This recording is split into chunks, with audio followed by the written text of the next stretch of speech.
यस्य स्वयं स्वभावापि प्रभावे कृत्स्नकर्मणः तस्मै संज्ञानरूपाय नमोस्तु परमात्मने।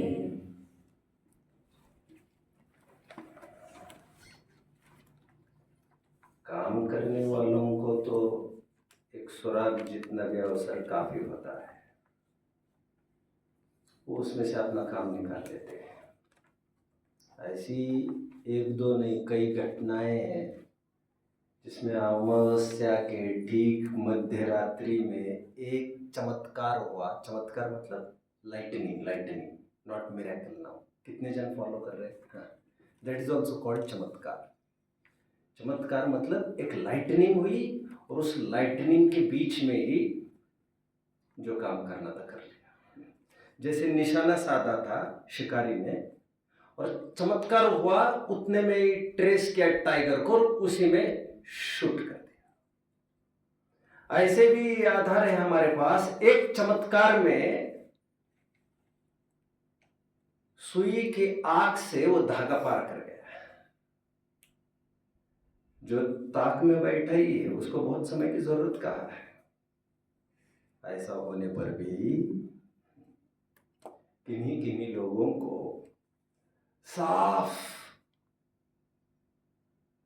शुभ्र आकाश में सूरज माथे पर चढ़ा है, और ऐसे में भी जिसे कोई वस्तु ना दिखे, ऐसा हो सकता है? कोई वस्तु छोड़ो, सूरज ही ना दिखे ऐसा हो सकता है? ना दिखे का तात्पर्य सूरज का एहसास ही न हो ऐसा हो सकता है? अर्थात ये दिन है ऐसा एहसास ही ना हो ऐसा हो सकता है? हो सकता है? Possible, possible, possible. अंधे को क्या है? हाँ या ना? One thing. सेकंड थिंग, नशेबाज को क्या है? क्या दिन और क्या रात। आंख लग गई तो उसके लिए तो रात हो गई। नशे में चला गया तो गहरी गुफा में प्रवेश कर गया। वो कोसों दूर खड़ा है दिन और रात के भेद से। इतना दैदीप्यमान सूरज माथे पर डोलने पर भी उसके लिए अभी दिन नहीं है। किनको? अंधे को अथवा नशे में धत्त आदमी को। बट इसमें सूरज क्या कर सकता है? उसकी तरफ से तो उसने अपनी तरफ से पूर्ण एक्सेस दे दिया है। मैंने मेरी तरफ से तुम्हें पूरा लाइसेंस और चाबी हाथ में दी थी। अब तुम नहीं समझ पाए, एक्सेस नहीं कर पाए, इसमें मैं क्या कर सकता हूं? सूरज का कोई दोष बच्चों? यह आत्मा प्रतिपल जानने में आ रहा है। अर्थात आत्मा ने अपनी तरफ से कभी कोई आच्छादन, पर्दा आदि की कोई व्यवस्था नहीं की है। रहीम की भाषा में क्या? तस्वीर खुदा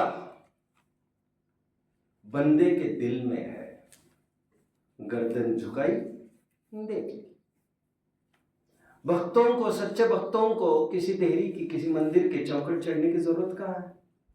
आपने देखा होगा बहुत बड़े साहित्यिक पारंगत होते हैं हमारे यहाँ के साधु संत, उनको कहाँ बाहर के भगवान की जरूरत है?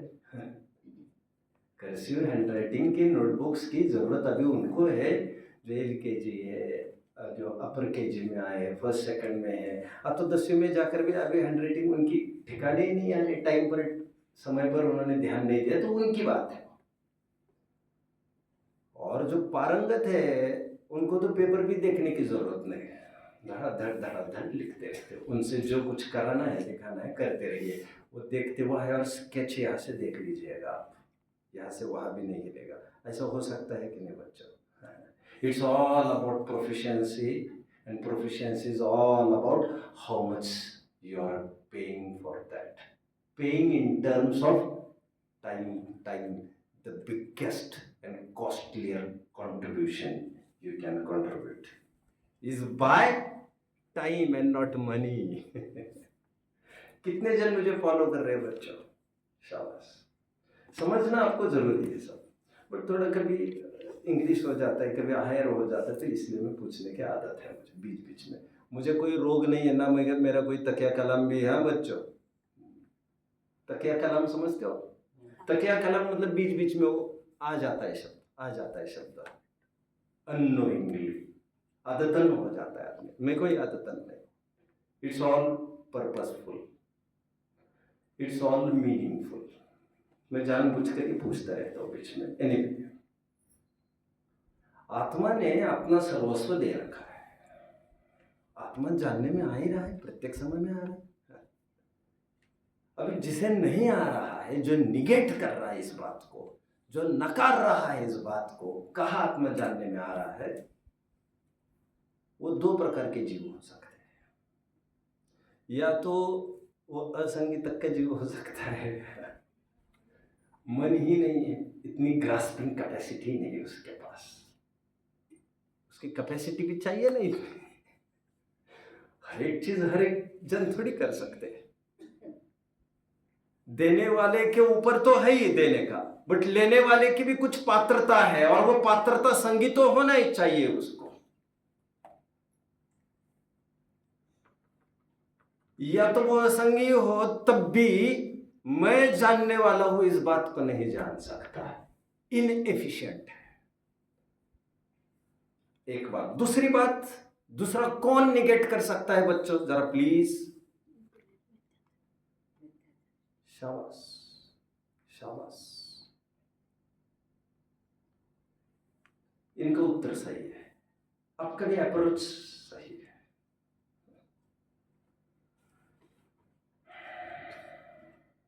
दूसरा कौन है? मिथ्या दृष्टि। मिथ्या दृष्टि को साफ स्पष्ट दिखने पर भी उसको दिखाई नहीं देती। यही तो कमाल है दृष्टि का। सभी चीजें आंखों से दिखाई जा सकते हैं, ऐसा तो हुआ नहीं करता ना। और आंखों से तो बहुत सीमित चीजें दिखाई देती है। ज्ञान भंडार है जानने का। मजबूरी में ये 5 सोर्सेस उसने खोल रखे, 5 इंद्रिया। छठवां भी एक ऑर्गन है, सेंस ऑर्गन, मन जिसे कहते हैं। बट जब इस पे भी भारी होती है तो ज्ञान कहता है चलो 6 जन छुट्टी पर निकल जाओ, अबे इतना भार वहन आप नहीं कर सकेंगे, अब मुझे प्रत्यक्ष साधन लेना पड़ेगा। और तब ज्ञान के द्वारा ज्ञान को जानता रहता है। उसे कहते हैं प्रत्यक्ष, पारमार्थिक प्रत्यक्ष। भगवान को इसलिए किसी आड़तीय की, मीडियम की जरूरत नहीं पड़ती है। आड़तीय की, मीडिएटर की, मीडियम की जरूरत उसको पड़ती है जो कमजोर लोग हैं। लिंग्विस्टिक की जरूरत उसे पड़ती है जिसे प्रोफिशिएंसी नहीं है दोनों लैंग्वेजेस पर। कितने जन मुझे फॉलो कर रहे हैं बच्चों? अभी अभी हाथ नीचे। लिंग्विस्टिक मतलब a person having mastery in both the languages। अभी थोड़ी देर के लिए, not all the languages, all the languages संभव भी नहीं। ये किस में बोलेगा और ये किस में बोलेगा, दोनों पर कमांड रखने वाला एक लिंग्विस्टिक होता है जो बीच में खड़ा रहता है। वो कहता है भैया ये कहना चाहते, वो कहते हैं ये कहना चाहते, ऐसे वो काम करता है। कितने जन समझ रहे हैं? समझने का काम बाद बाकी करना तो हमें पड़ता है। एनीवे, मैं कुछ कह रहा था बच्चों। मैं ये कह रहा हूं, कल बहुत सुंदर टर्म हमने देखी, स्वसंवेदन सुव्यक्त। ये कैसा है आत्मा? ये आत्मा अपने ही द्वारा बिना किसी साधन के जानने में आ रहा है, प्रतिपल आ रहा है। ज्ञान की प्रतिपल उठे तरंग, झांकता उसमें आत्मा। 17वीं 18वीं गाथा समय सार की टीका, बाल गोपाल सबको सदाकाल अनुभूति स्वरूप भगवान आत्मा अनुभव में आ रहा है। प्रत्येक समय में आपको आपका आत्मा जानने में आ रहा है। बच्चों आंखें बंद करो, अभी अब जानो कि जानने वाला मेरे जानने में आ रहा है। जो मैंने कहा आंखें खोलिए अभी, ऐसा ही आपने प्रतीत किया या नहीं?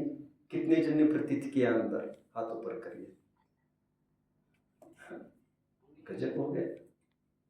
मैं जानने वाला हूं, जानने में आ ही रहा हूं, ऐसा बस रियलाइज करने की बात थी, और जानना जानना चल रहा है। अच्छा, ये शब्द जानने में नहीं आए, ऐसा भी जिसने रियलाइज किया उसने और कुछ नहीं रियलाइज किया, उसने ज्ञान को ही जाना है।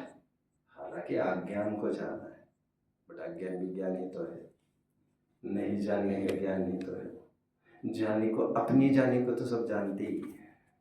कितने जन फॉलो कर रहे हैं मुझे? ये जानने वाला निरंतर जानना जानना जानना मेरे में हो रहा है, ये प्रतिपल हम जानते ही है। इसलिए मैंने कहा, कोई ये कहे कल इतनी अच्छी नींद आई, इतनी अच्छी नींद आई, अच्छा मतलब तुम्हें पता चला, मतलब तुम सोने के साथ साथ तुम जाग भी रहे थे। अरे यदि इसको समझ जाओगे तो काम हो जाएगा तुम्हारा। मतलब तुम कह रहे टूट टूट कर नींद आई, फिर बहुत देर 1 घंटे के बाद फिर जो नींद आई आ गई, मतलब आपको ये भी पता चला बाद में नींद आ गई थी, फिर खुली नहीं, ये भी आपको पता चला। You were on watch, assigned duty. तुम जानने के अलावा ऐसे कुछ नहीं करते। मैंने एक सपना देखा कल। अच्छा, सपने होश में देखे जाते हैं कि नींद में देखे जाते हैं?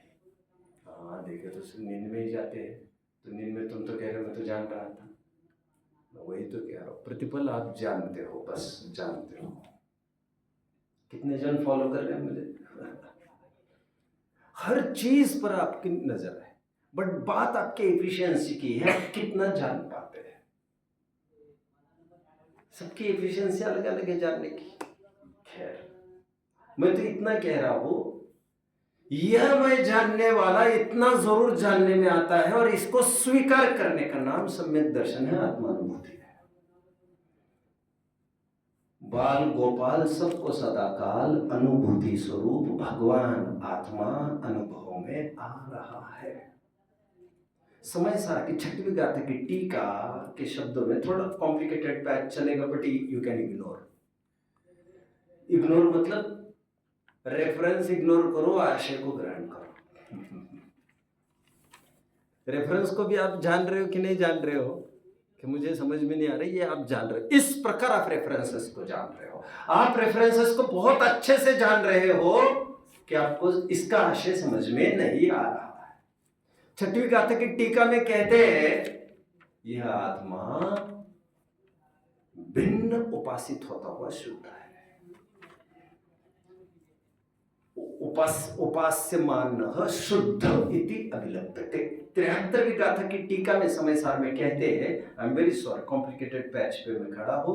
73वीं गाथा की टीका में कहते हैं, मैं इसीलिए शुद्ध हूं क्योंकि निर्मल अनुभूति के द्वारा मैं शुद्ध हूं। अपनी आइडेंटिटी हर जगह ये कह रहे हैं, मैं आत्मा ये नहीं, मैं जानने वाले ये भी नहीं, मैं जानने वाला ऐसा जानने में आता हुआ मैं ज्ञायक रूप से ज्ञात हुआ। मैं स्वयं जानता हुआ जानने में आ रहा हूं। क्या कहा? मैं स्वयं जानने वाला। किस प्रकार जानने में आ रहा हूं? मैं जानता हुआ जानने में आ रहा हूं। Dual role, double role. Anyway, कठिनाई से बाहर निकलिए, और मैं जो सिद्धांत कह रहा हूं उस बात को समझिए। भर्तृहरि ने इसे बहुत अच्छा पिक्चराइज किया। मैंने थोड़े दिन पहले भर्तृहरि का नाम लिया था, जो 1000 वर्ष पहले हो चुका होंगे। भर्तृहरि एक फेमस पर्सनालिटी है। मैंने उनके एक छंद की एक लाइन कही थी, किसी को याद आ रहा है? नहीं याद आ रहा है? मैंने एक लाइन कही थी, यत् पूर्वम विधिन ललाट लिखितम तन्मार्जितुम कक्षम। याद आ रहा है? याद आ रहा है, गुड।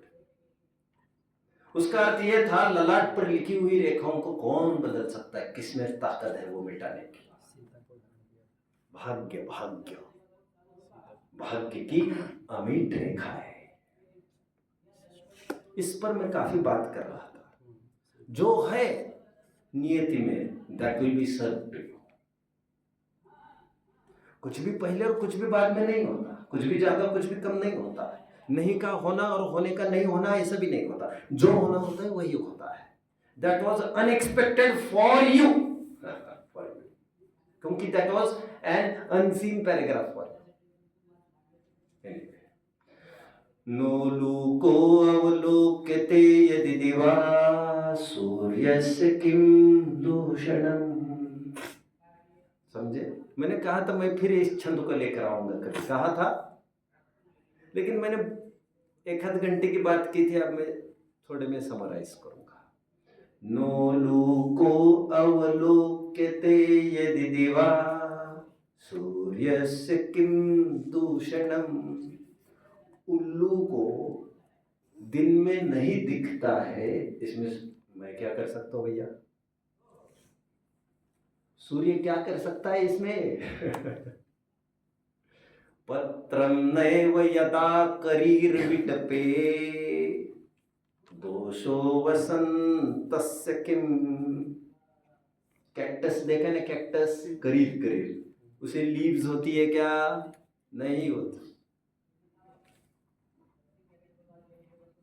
उसमें मेघ क्या कर सकते हैं?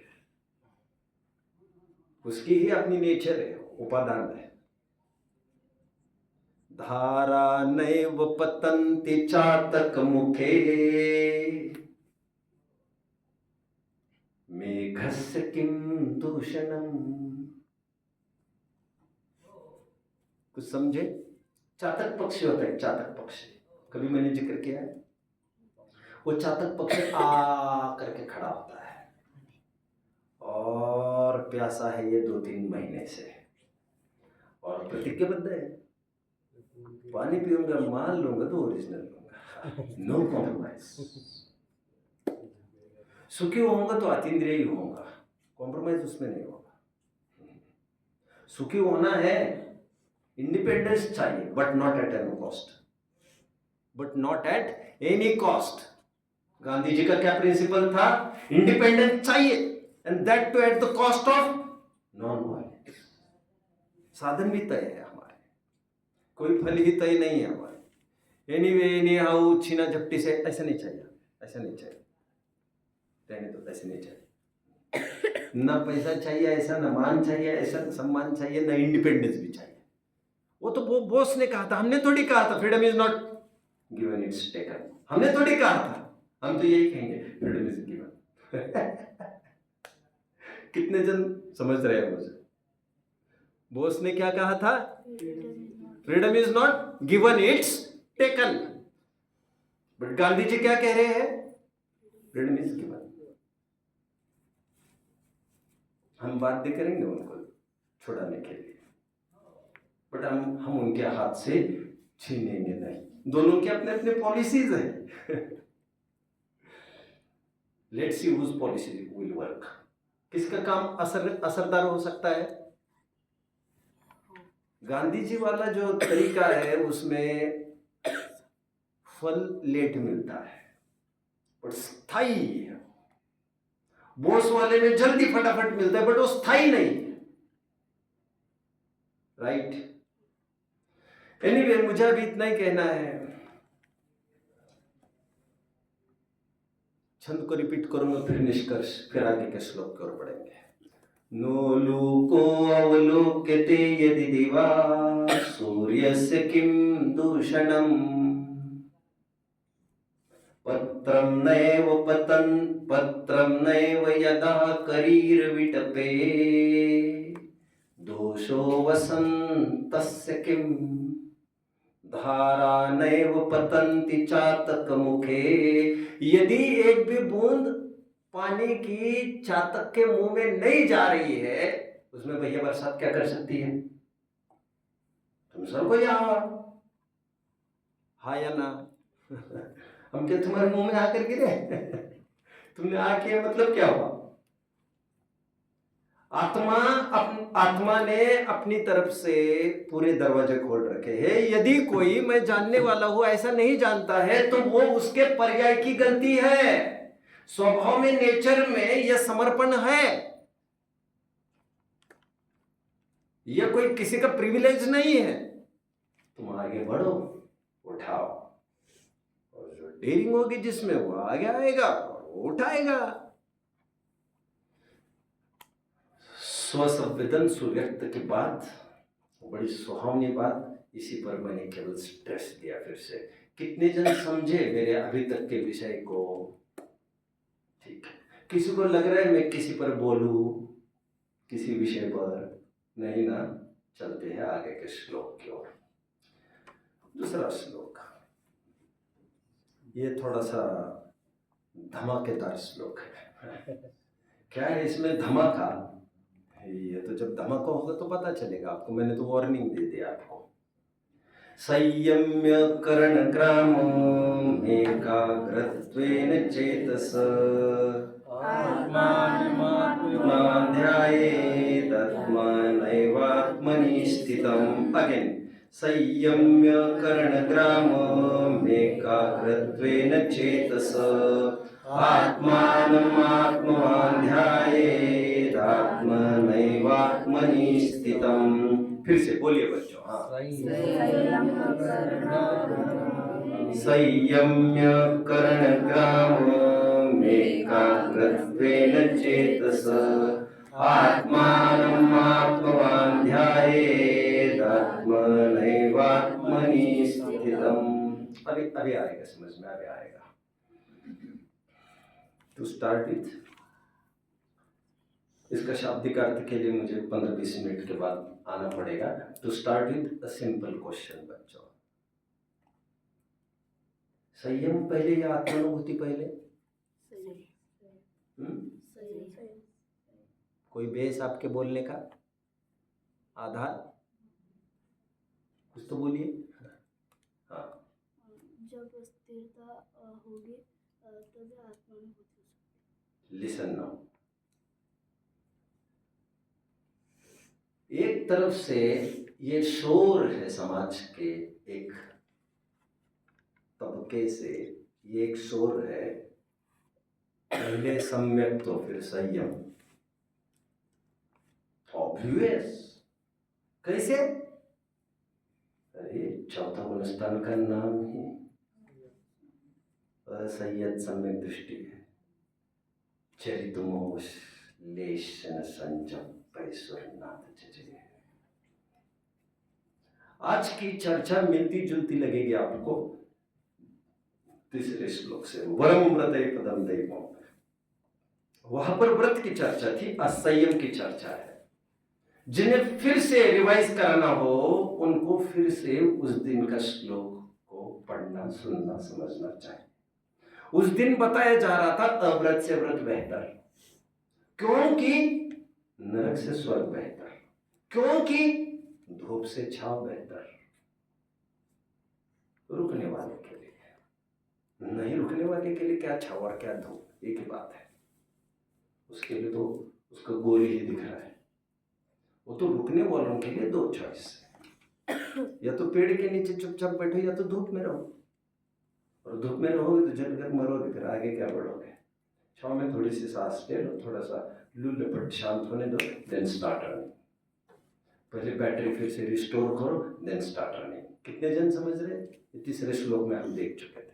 तो मैंने काफी चर्चा की थी। और समाज में एक तरफ से ध्वनि है, अब सम्यक्त्व की बात करो, सम्यक्त्व की बात करो, सम्यक्त्व की बात करो। कहां संयम की बात लेके बैठे, कहां संयम की बात लेके बैठे? पहले आत्मानुभव, पहले आत्मानुभव। जिन शासन में तो ये परिपाटी है, पहले तत्व ज्ञान होता है, फिर घर में रहकर परिचय उपसर्ग सहन करने का अभ्यास होता है, फिर उदासीन परिणाम होते हैं, और फिर दीक्षा के योग्य कोई योग्य गुरु हो और वो परमिट करे तो दीक्षा होती है। यह क्रम जैन शासन में मान्य है। पहले तत्व ज्ञान होता है, फिर परिणाम उदासीन होते हैं, फिर घर में रहकर परिचय उपसर्ग सहन करने का अभ्यास होता है, और फिर जंगल के मार्ग खुलते हैं, जिसे हम संयम कहते हैं। मतलब सबसे पहले सम्यक तो स्टैंड्स फर्स्ट। कितने जन समझ रहे हैं बच्चों? सम्यक तो पहले, संयम बाद में। तभी तो चौथे गुणस्थान को असंयत कहा जाता है, पांचवें गुणस्थान को देश संयत कहा जाता है, छठवें गुणस्थान ऑनवर्ड्स सकल संयम कहा जाता है। इस न्याय से तो आप सम्यक्त्व की बात करो पहले। गोमटसार जीव कांड की 29वीं बड़ी शानदार मीठी महत्वपूर्ण गाथा है। अर्थ में आपसे चाहूंगा बच्चों। णो इंदिये सुविरदो जीवे थावरे तसे वापी, जो सद्दहदी जुणुत्तम सो अविरदी जो सो। एक अच्छे शब्द में नहीं हवा बोल दिया होगा, उससे कोई अर्थ में फर्क नहीं पड़ेगा। अर्थ कितने जन बताएंगे? 29वीं गाथा गोमटसार जीवकांड अविरत सम्यक दृष्टि का स्वरूप समझा रही है। कैसा होता है अविरत सम्यक दृष्टि? नो इंदिये सुविरदो। नो मतलब अपने इंग्लिश वाला ही नो, भाग्य से सब जगह ऐसा नहीं होता है। नो मतलब नहीं। नो इंदिये सुविरदो, ना इंद्रियों से विरक्त हुआ है। नो जीवे थावरे तसे वापी, न त्रस्थावर की हिंसा से भी विरक्त हुआ है, न इंद्रिय विरति है, न प्राणी विरति है, और जो केवल जिनेंद्र भगवान के बताए हुए मार्ग पर श्रद्धा करता है, जो शब्द हदि जुणुत्तम, उन्हें अविरति सम्यक तो जानना चाहिए, अविरत सम्यक दृष्टि जानना चाहिए। वो किसी प्रकार विरत नहीं है। यह आधार किसके पेश किए जा रहे बच्चों?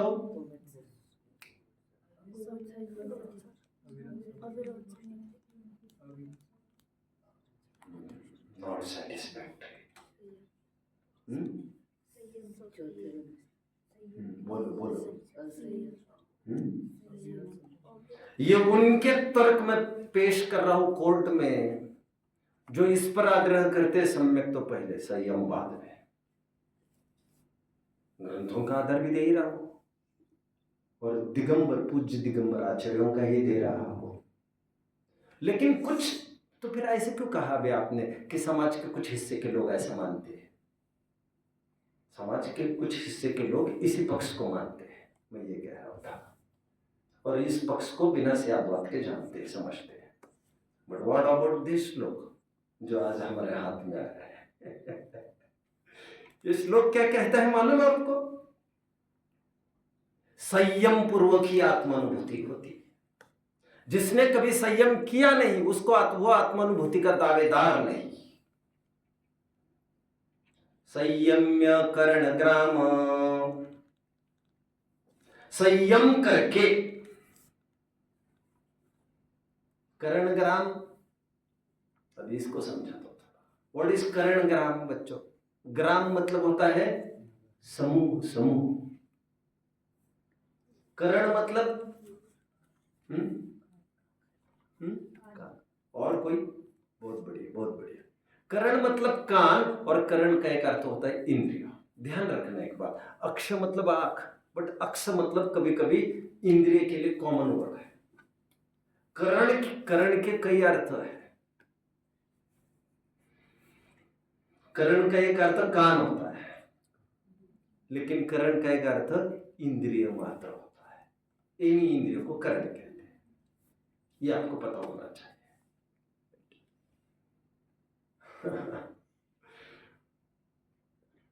ऐसा कैसे अर्थ हुआ होगा? मैं बताता हूं कैसे हुआ होगा। किसी ने यह बोला होगा, अरे कान ही सच्ची इंद्रिय है, तो उसने कहा होगा यही कर्ण है सच पूछो तो। क्यों?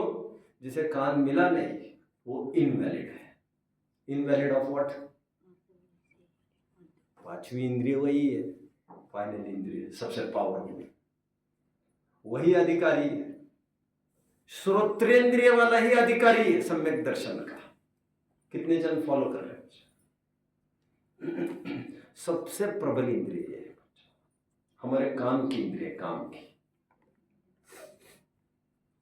बात कान की नहीं है, सच पूछो तो बात कान के साथ साथ अंदर के ज्ञान के पैरामीटर की है। क्योंकि बहरा भी हो उससे क्या होता है, वो अपना काम कर तो सकता है। बहरा मतलब बाहर का ऑब्जेक्ट वर्क नहीं कर रहा है उसका, बट ज्ञान की एफिशिएंसी अंदर है तो सम्यक दर्शन तो कर सकेगा। इंद्रिय करण ग्राम का क्या मतलब है? कौन बोलेगा? सोच कर, सोच कर। इंद्रिय करण ग्राम मतलब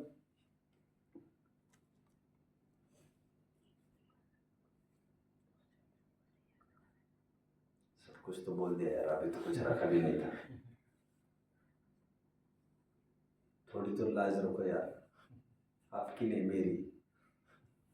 आपके लाज के कहा मैं बात कर रहा हूँ। बोलो। इंद्रिय और करने का समूह, इंद्रिय कर एकत्रित कर कर संयम में लाके, इंद्रियों के समूह को संयमित करके, मतलब इंद्रिय संयम करके। और कौन सी बड़ी बात कहती उन्होंने? समूह की तो कोई खास बात नहीं बनी, इंद्रियों को संयमित करके। अब इंद्रियों को भी ना कहते तो भी क्या फर्क पड़ता है, क्योंकि संयम तो इंद्रियों का होता ही है, इंद्रियों का ही तो होता है संयम। कितने जन फॉलो कर रहे हैं? संयम पूर्वक ही, यहां तक कि इतनी बात हुई। संयम्य करण ग्राम, इंद्रियों के समूह का संयम करके। कभी इंद्रियों का संयम कहते, कभी विषयों का संयम कहते हैं, वो तो कथन पद्धति कहीं से भी चल जाती है। संयम मतलब इंग्लिश में कौन सा वर्ड है बच्चों संयम करने को? संयम के लिए इंग्लिश का word control. Easy word, control. कौन सा? कंट्रोल। जो गाड़ी में ब्रेक का काम होता है, कंट्रोल। जो एक फैक्ट्री में कंट्रोल रूम का काम होता है, वो इसका काम है, राइट? अपने इंद्रियों को वशवर्ती ना होने देना, इंद्रियों को जीत कर ही, इंद्रियों का संयम करके ही आत्मानुभूति की प्राप्ति होती है। ये बात आने वाली है। संयम्य करण ग्राम मेकाग्रत्वेन चेतसः, इंद्रियों का संयम करके फिर एकाग्र होकर या एकाग्र हुआ जाता है, ऐसा कह रहे हैं। और वो कैसे? आत्मानम आत्मवान ध्यायेत आत्मनैवात्मनि स्थितम। चार बातें कह रहे हैं। आत्मा, आत्मा में रहकर और आत्मा के द्वारा स्थित होता है। चार शब्दों का प्रयोग किया है बच्चों। आत्मवान, एक आत्मवान शब्द है बच्चों। संयम्य करण ग्राम एकाग्रत्वेन चेतसः, नीचे क्या है?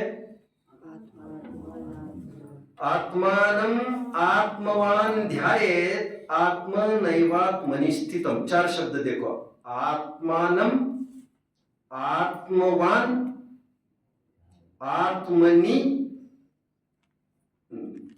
आत्मना एव आत्मनि। चार शब्द लिखने हैं। आत्मानम, आत्मवान, आत्मनि एव, एक शब्द आत्मनि एव। चौथा शब्द आत्मनि स्थितम। कितने जन समझ रही है? कारक में कौन बताएगा मुझे? क्या कोई बात है? 22वां श्लोक है, 22वां श्लोक है। पहले बताया करो क्या चलेगा क्या नहीं।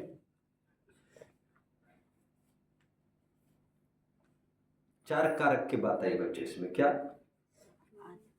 कारक? कितने कारक? कारक कितने होते हैं बच्चों? हमने अभी अभी एक पाठ भी देखा था, लघु जैन सिद्धांत प्रवेशिका में भी हमने देखा था, षट कारक की बात की थी। मैंने कहा था 8 विभक्तियां होती है, कारक 6 होते हैं, याद आ रहा है?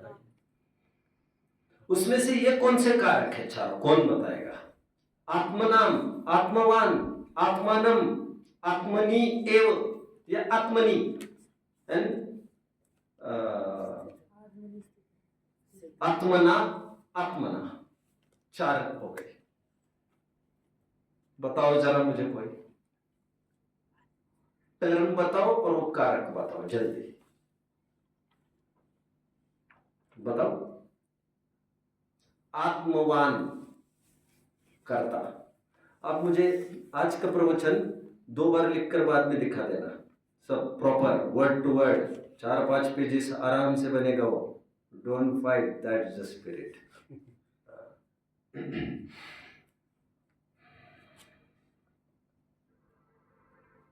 Stitching time saves nine. क्या कहा?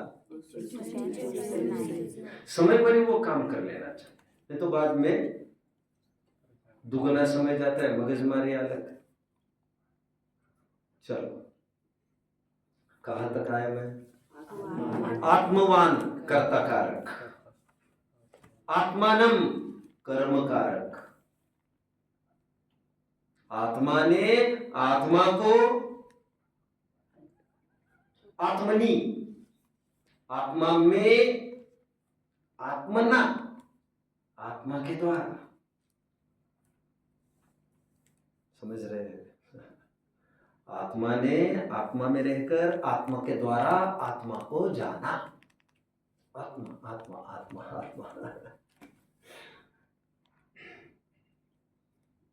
कोई बाहर का असिस्टेंस की जरूरत नहीं।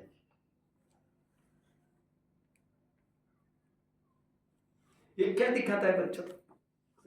ये आत्मानुभूति की प्रक्रिया है, जिसमें कहा जा रहा है कर्ता, कर्म, करण और अधिकरण, ये चारों अभेद है। आपको फिर भी याद दिला देता हूं, मैं कल रात्रि में भी किसी बहाने प्रवचन सार 16वीं गाथा खोली थी, और अभी अभी लघु जैन सिद्धांत प्रवेशिका में हमने षट कारक की चर्चा की थी। वहां पर भिन्न षट कारक और अभिन्न षट कारक की बात खड़ी हुई। मतलब आत्मा इतनी स्वाधीन वस्तु है, अपना काम करने के लिए उसे परतंत्र होने की जरूरत नहीं है। सुख भी होता है तो आत्मा के द्वारा, आत्मा में से ही, आत्मा के ही आधार से सुख को प्रकट करता है, किसी बाह्य भोज्य भोग्य पदार्थ से नहीं होता। और दुख भी करता है जीव स्वयं, अपने द्वारा, अपने में रहकर ही दुख को खड़ा करता है अज्ञान से, और सुख खड़ा करता है ज्ञान से। सब अपनी ही उपज है, अपनी फैक्ट्री का माल। दूसरा किसी प्रकार भी रिस्पॉन्सिबल नहीं है। कर्म नहीं, करण नहीं, संप्रदान नहीं, अपादान नहीं, अधिकरण नहीं, कुछ नहीं, किसी प्रकार किसी का हस्तक्षेप नहीं है। कल एक लाइन पढ़ रहे थे हम, ये पढ़ रहे थे, ये समझ में नहीं आता, जब 2 द्रव्यों में परस्पर षटकार क्रियता का कुछ संबंध ही नहीं है, यह जीव सुखी होने के लिए क्यों परतंत्र हो रहा है, क्यों व्यग्र हो रहा है, इसका हमें बड़ा खेद है। राइट? मैं कई दफे आपको ये कह चुका, बच्चों मुझे बड़ी दया आती है। मैंने मेरे पूरी स्कूल लाइफ में कभी भी कोचिंग्स नहीं ली। जब भी मैं कोचिंग्स लिया हूं, आए हैं अवसर, कुछ 20-25 दिन गया हूं, बड़ी जबरदस्ती से पिताजी के, और मेरा परफॉर्मेंस वीक था 12वीं में। जैसे मैंने पहले भी कहा था आपको, मैं बैड कंपनी में फंस गया था। पिताजी को इतनी फुर्सत नहीं थी मेरी तरफ ध्यान देने की। मेरे कल्याण के प्रति वे कंसर्न बहुत थे। ऐसा तो उनका मेरे प्रति ही ध्यान था, क्योंकि कहते थे तुम्हारे लिए ही कमा रहा। इस न्याय से तो ध्यान उनका मेरी ही तरफ था, बट इस न्याय से उनका मेरी तरफ ध्यान नहीं था कि मुझे क्या करना चाहिए, किस समय में क्या स्टेप उठाना चाहिए, मैं क्या कर रहा हूं बाहर। उनको इसकी फिक्र नहीं थी सोचने की, इंपॉर्टेंस नहीं ख्याल में। मैं ये नहीं कहूंगा ही वॉज केयरलेस, क्योंकि उन्होंने जितना किया मेरे लिए बहुत किया। मैं किसी को ब्लेम करने के लिए थोड़ी बैठा हूँ यहाँ पर। जिसके जो जितना समझ में आती है उतना ही तो करता है। उनको लगा पैसा काम की चीज़ है तो पैसा पैसा पैसा कमाते गए। समझ में आया बच्चों। तो उन्होंने जबरदस्ती से फिर BS पाटिल मैथमेटिक्स के अच्छे एक्सपर्ट थे वे, तो उनकी क्लासेस चलती थी। वो बहुत ही बड़ी फीस रहती थी उनकी। तो उन्होंने पिताजी को आकर कहा कि he is not doing well, he needs coachings, क्योंकि मैंने 11वीं में उसे देखा है स्टैंडिंग फर्स्ट सभी डिविजन्स में। कभी ये पहला रहता था 5-5, 6-6 डिविजन्स में, इसकी डिवीजन में भी रसा तड़ा गा लगेगा, तो उसको मेरी ट्यूशन में भेज दो। लेकिन मैं जानता था मुझे कम मार्क्स है, that is due to lack of my attention. इसमें BS पाटिल क्या करेगा?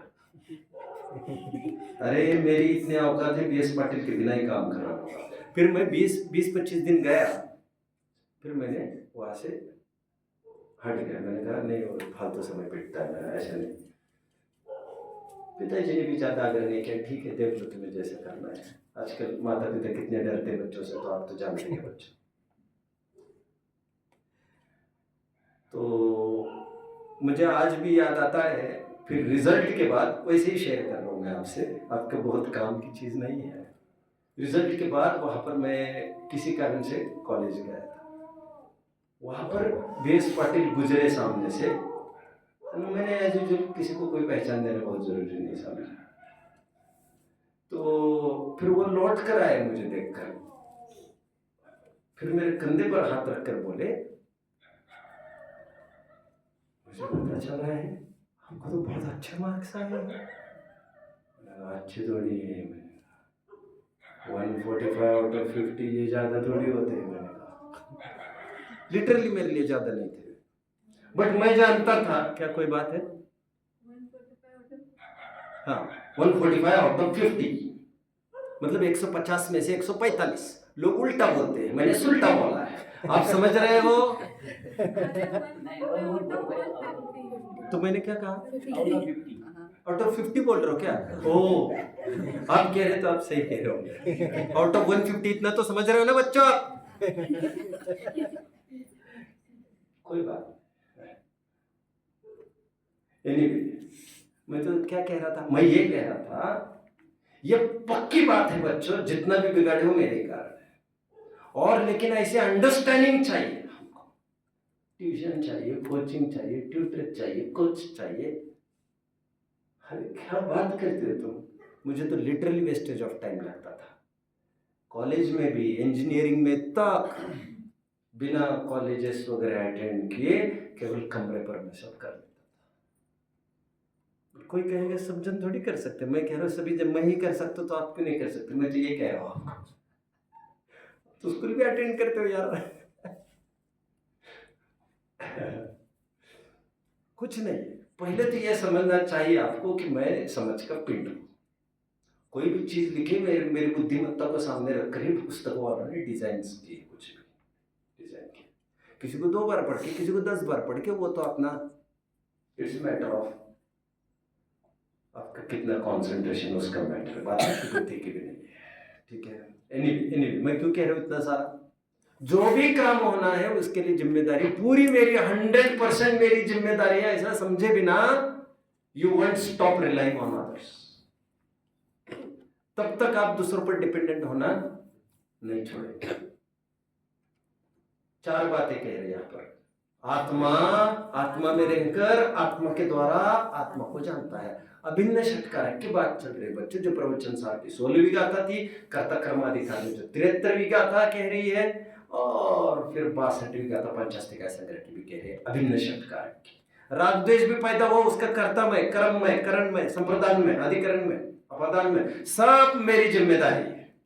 किसी ने गाली दी इसलिए मुझे गुस्सा है, झूठी बात है। मेरा मूड खराब था, ये सही बात है। क्योंकि मूड मेरा जब अच्छा होता है तो बड़ी बड़ी बातों को भी मैं बड़े हल्के से ले लेता हूँ, पटक देता हूँ, ये चलता रहता है, ऐसे सोच लेता हूँ। जब मेरा मूड ही डिसमूड रहता है तब मैं किसी ने अपने पीठ पर मारे हुई थाप को भी मैं अन्यथा लेता हूं, अरे चुप यार आज मूड नहीं साहब, अरे दिमाग खराब इसको छोड़ दे यार इसको, ए क्या बोला, प्रमाण हो गया, प्रमाणित हो गया। समझ में आता है बच्चों? किसी ने छेड़ने पर दिमाग खराब होता है ये नहीं, दिमाग खराब रहने पर किसी ने छेड़ा हुआ अखरता है, मैं ये कहता हूं। किसी ने छेड़ा हुआ, किसी किसी को ऐसा है ना, किसी ने छेड़ा है तो बहुत चिढ़ जाते हैं, बहुत पारा उनका चिढ़ जाता है, फिर आदमी तो उसी को घेरते रहते हैं। एनीवे डेमोक्रेसी की मैं परिभाषा पूछूंगा बच्चों आपको, क्या है? Which is the largest democracy in the world? सबसे बड़ा लोकतंत्र कौन सा इस विश्व में? भारत, इसीलिए क्योंकि भारत की पॉपुलेशन ज्यादा, और कोई बड़ी बात नहीं है उसमें। लार्जेस्ट डेमोक्रेसी मतलब और कोई दूसरी बात थोड़ी है। डेमोक्रेसी मतलब क्या? बोलो मत कोई, क्या? पॉपुलेशन का आपका क्या पोल्यूशन कहना है? बोलो यार, तुम तो कुछ बोलो। डेमोक्रेसी मतलब क्या? करो यार, कुछ तो करो तुम। पॉपुलेशन बोल रहा है, पोल्यूशन बोल रहा है। अभी तो बोला यार, लोकतंत्र बोलो, लोकशाही बोलो। क्या है परिभाषा? लोकतंत्र लोकशाही की क्या परिभाषा है? भारत की क्या खासियत है? ये तानाशाही नहीं चलती यहाँ पर, क्या मतलब है यहाँ पर? यहाँ पर डिक्टेटोरियल रूल नहीं होता यहाँ पर, का मतलब क्या है? फ्रीडम, फ्रीडम, फ्रीडम की परिभाषा क्या है? लोगों के द्वारा लोगों को चुनना। बोलो बोलो अच्छे से।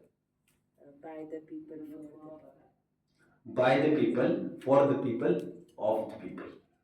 Democracy is for the people, created by the people, and that is of the people. जब कोई पुस्तक कंप्लीट होती है बच्चों, बड़े से बड़ा लेखक होता है, आपने देखा होगा, डेडिकेटेड टू डाल देता है।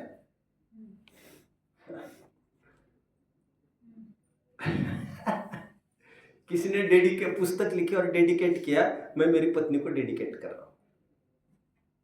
यदि यह नहीं होती तो काश मैं 3 साल पहले पुस्तक पूरी कर लेता, लेकिन इसके कारण 3 साल मुझे लेट हो गया। डेडिकेटेड। हंसना चाहिए बच्चों, ये हंसने का प्रसंग आया, हंसो प्लीज, हंसो हंसो, हंसने का। समर्पित, समर्पित, इतना तो समझते ना बच्चों। घबरा मत, मैं कहता जाऊंगा। क्या लिखा उसने? मैं पत्नी को समर्पित करता। क्यों? ये नहीं होती तो कब का पूरा होता। इसके कारण मुझे 3 साल खटपट खटपट रोज होती रहती है, तुमने समर्पित कर रहा हो इसी के नाम पर। एनीवे, अंबेडकर ने जब संविधान पूरा किया तो अंबेडकर ने क्या लिखा मालूम? किसके नाम पर समर्पण करना, इसका बहुत बड़ी बात आई तो उनको क्या लिखना चाहिए था? किसके ऊपर? वो ये कह सकते थे कि मैं राम जी, क्या नाम था उनके पिताजी का? राम जी, राइट? भीमराव रामजी अम्बेडकर, BR अम्बेडकर। तो कहते मैं पिताजी के नाम पर कर रहा हूँ, कुछ ना कुछ करते। उन्होंने किसके समर्पित किया? उन्होंने कहा जब संविधान लिखा ही है मैंने पब्लिक के लिए, तो ये समर्पित मेरे पब्लिक के लिए है, dedicated to the people, the citizens of India.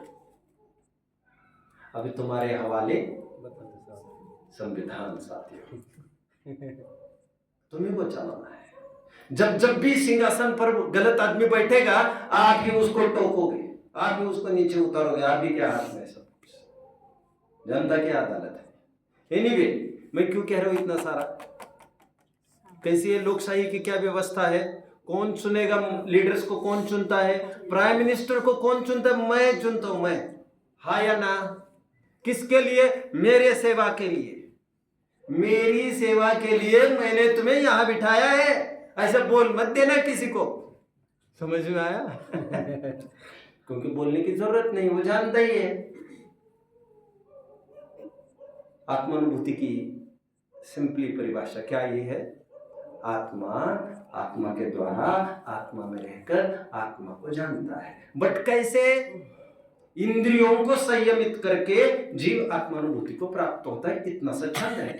जो ये चिल्ला चिल्ला कर ये कहता है, दूसरे एस्पेक्ट को दिखाता है, दूसरे पक्ष को दिखाता है कि संयम पहले सम्यक तो बाद में है। अब जिन लोगों ने एक ही स्वर पैदा किए हैं कि पहले सम्यक तो बाद में संयम, उनको ये श्लोक समझ में नहीं आ सकता। और कुछ तबके के ऐसे लोग हैं, एक ऐसा सेक्ट, ऐसा पार्ट है समाज का जो कहता है संयम पहले होता है, सम्यक तो बाद में होता है। सही क्या है बच्चों? सही क्या है? सही क्या है? आज के प्रवचन कितने जनों को कठिन लगा? जल्दी जल्दी बोलो भैया, रिपीट कर दो सबको। इनाम तो देनी पड़ेगी ना। नहीं, आप नहीं कहते तब भी फंसते, वैसी कोई बात नहीं, घबराना, समझना तो जरूरी है। चाहे तो एक आध दिन मुझे घर पर बिठा दो, वो कोई बात नहीं है। सजा मुझे है, आपको थोड़ी है। समझना तो सब कुछ जरूरी है, अनावश्यक कुछ नहीं। तो सही क्या है बच्चों? दो पक्ष है, वे कौन कौन से, और सही क्या है? क्या है? कौन चाहता है रियायत? रियायत मतलब कंसेशन। कंसेशन क्या? कंसेशन को कहते रियायत। कौन चाहता है कंसेशन? छूट छूट छूट छूट बोले क्या? क्या बोले? कोई बोल रहा था क्या छूट? नहीं। अच्छा अच्छा, चलो हाँ बोलो। आत्मानुभूति पहले होगी तभी सच्चा संयम। बोलो। पहले संयम। पहले संयम। पहले सम्यक। एक काम करो, पहले सम्यक तो फिर संयम। कितने जन हैं? आप हो, ठीक है। मतलब ये श्लोक गलत है आपकी निगाह। पहले संयम बाद में सम्यक, तो ये कितने जनों का कहना है? मतलब गोमट सर जी का गलत है। उत्तर क्या चाहिए आपका? उत्तर ये चाहिए, जिनवानी है, सभी प्रकार की अपेक्षाएं होती है।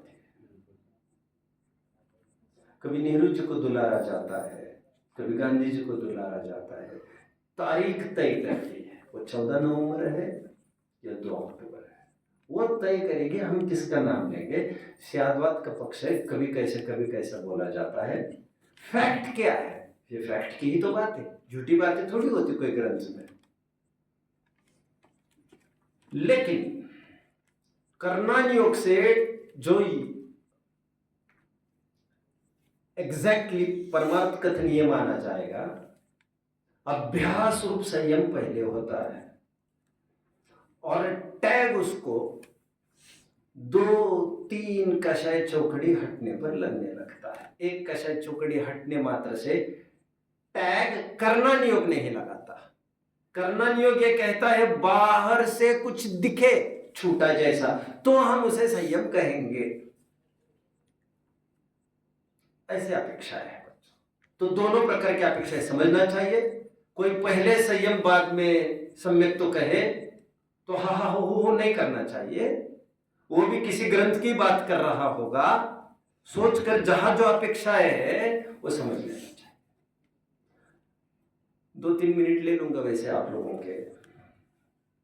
एक, हमारे जीवन में क्या संयम होना चाहिए, अथवा जिसे सम्यक तो करना है उसके जीवन में क्या संयम होना चाहिए, उसकी मैं बात करता हूं।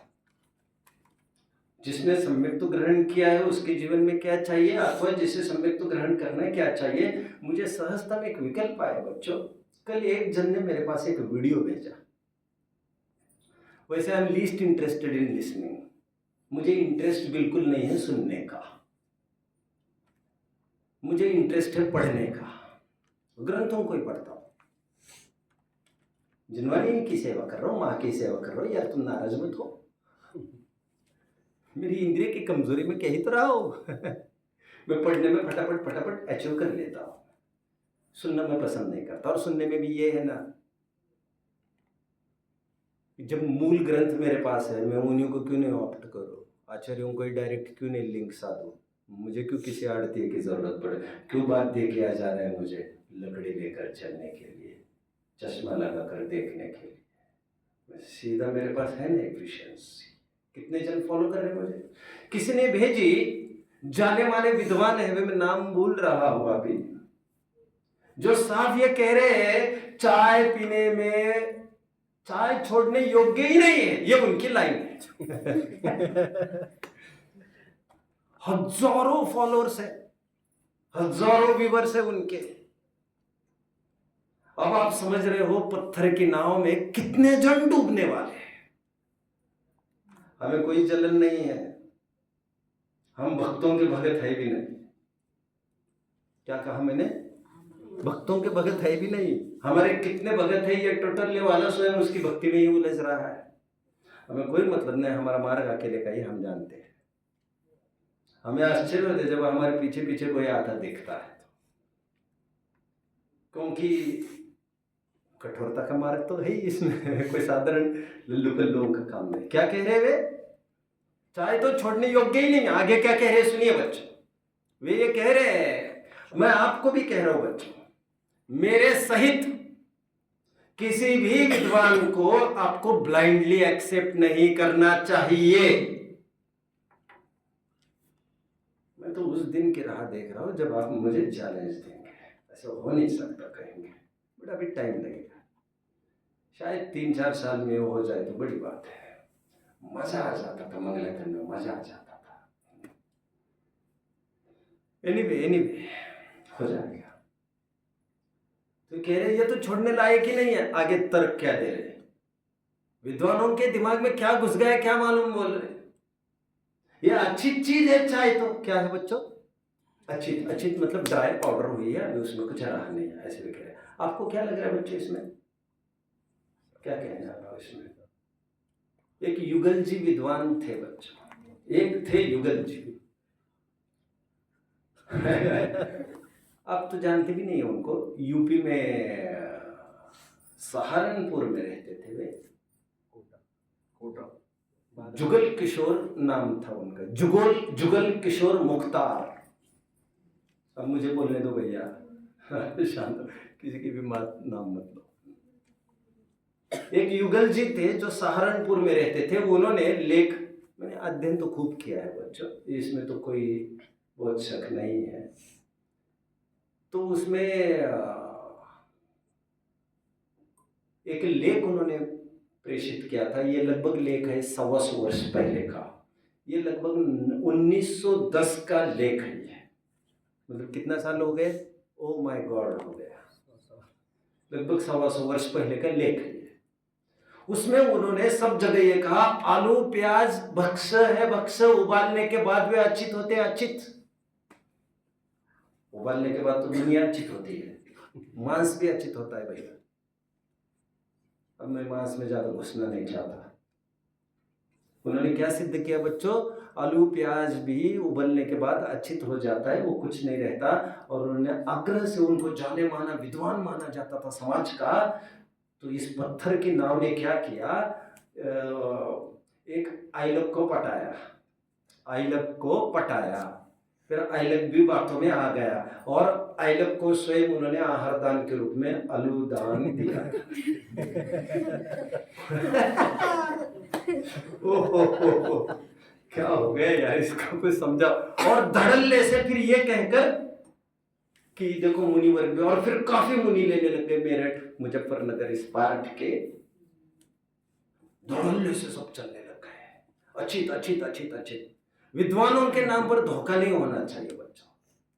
और मैं ये समझता हूं ये 5 भक्षों का त्याग हमारे संयम की कैटेगरी में आता है। संयम की कैटेगरी में कितने जन फॉलो कर रहे हैं? एक वन मोर एक्सपीरियंस मैं आपके बीच में शेयर करना चाहूंगा आज, और ये पहली बार कर रहा हूं मैं।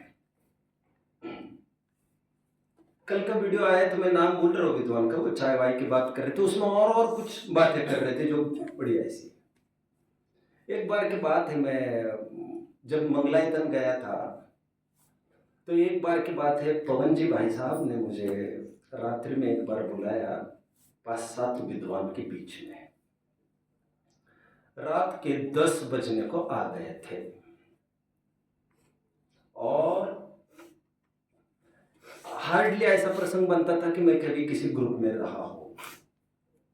जब भी मैं मिला हूं पवन जी भाई साहब को एक वे और एक मैं यही लगता था। किसी विद्वानों के बीच में, भीड़ के बीच में मैं सूट भी नहीं करता हूँ, मेरा नेचर वैसा नहीं है।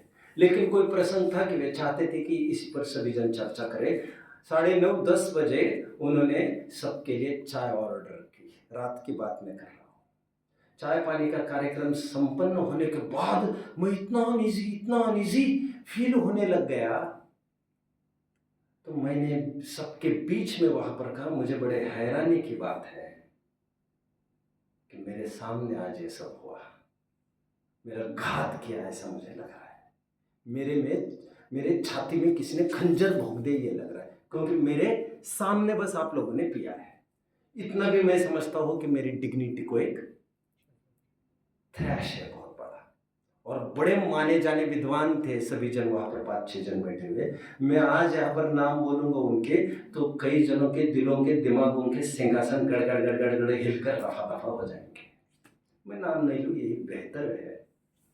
बट उस दिन मैंने सबके बीच में ये बात रखी, कम से कम मेरे सामने तो ये तमाशा नहीं करना चाहिए। फिर मैंने बहुत बोला उनको और मैंने कहा, आप इतना आग्रह रखते हो, ये होना चाहिए, वो होना चाहिए, और मैंने कहा ये तमाशा करते हो, इतना बोला।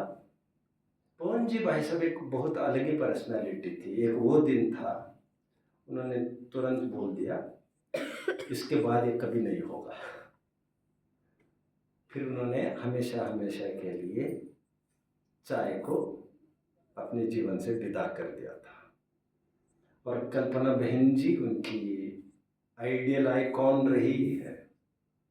तो बहन जी ने उन्हें समझाया, तो उन्होंने मेरे पास कटिंग्स है बच्चों, चाय किस प्रकार अभक्ष है, जिसमें 5 अभक्ष किस प्रकार घटित होते हैं। सदा सुखदास जी रत्नकरण शौकाचार्य में कहते हैं, जैनियों को तो आजीवन पत्ती का त्याग होना चाहिए। तुम खा भी रहे हो कम से कम, अरे यार तुम विद्वान हो, तुम पब्लिकली तो मत बोलो। बंद कमरे में तुम्हारी अपनी बात है, बंद मुट्ठी की बात है तुम्हारे अंदर के कमरे की, बट पब्लिकली तो तुम्हें कुछ बोलना नहीं चाहिए। जिनवानी का अपलाप होता है। हमने तुम्हें ऊपर सिंहासन पलक पौड़े बिछाए हैं तुम्हारे लिए, सिर आंखों पर बिठाया है तुमको हमने।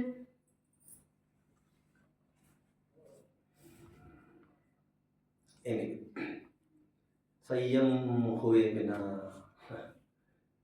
फिर उन्होंने ये भी कहा है, कल जो मैं सुन रहा था, शुद्ध लेने में क्या ऐतराज है, शुद्ध चाय बच्चों। अभी एक जन ये कहता था, हम थम्सअप वगैरह पी लेते हैं लेकिन छान कर पीते